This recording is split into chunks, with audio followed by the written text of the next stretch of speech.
My homily for the 16th Sunday in Ordinary Time, the 17th of July 2022. You can't help but feel sympathy for Martha in today's Gospel. She welcomes Jesus and his disciples into her home and naturally enough wants to provide them with a good meal. She is thus distracted with all the serving and unimpressed when she sees her sister Mary sitting at the feet of Jesus listening while she rushes about. She complains to Jesus, but receives no support from him. On the contrary, he says the immortal words that apply to us all at times. Martha, Martha, you worry and fret about so many things, yet few are needed, indeed only one. It is Mary who has chosen the better part. It is not to be taken from her. We have to consider carefully which is the better part to take.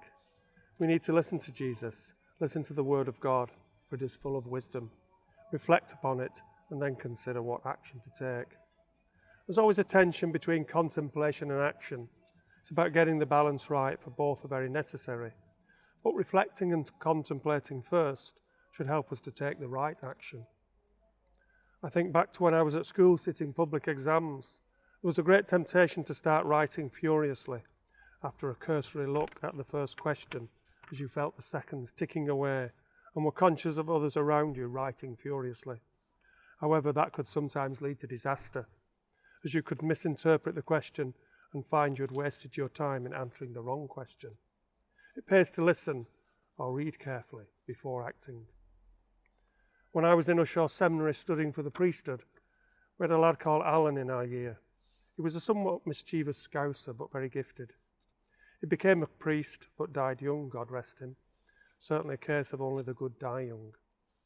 The day before our philosophy exam, he came around telling us all that the question we would have to answer was already written on the board in our classroom. And so we all went rushing down to look at this question, which was a long and rambling question full of big words, and it looked very intimidating. Some panicked at the very sight of it and went rushing off to the library to try and find out what it was all about. I sat down and began to read through it slowly, and I said to Alan, "This question doesn't make sense. Something's wrong here." Then he owned up that he had written it himself. There were some mightily relieved seminarians, I can tell you. But I've never forgotten that, how important it is to take your time and consider something carefully before you act. It's the same with our faith, something that is very important to us. We need to reflect and consider carefully before we act. And I think that's the message of today's gospel. God speaks to us through his word. We need to reflect on it and think about it. And we're fortunate, therefore, that David and his team will be here at the beginning of October to deepen our knowledge and reflect on the word of God with us. An opportunity not to be missed, I'd say.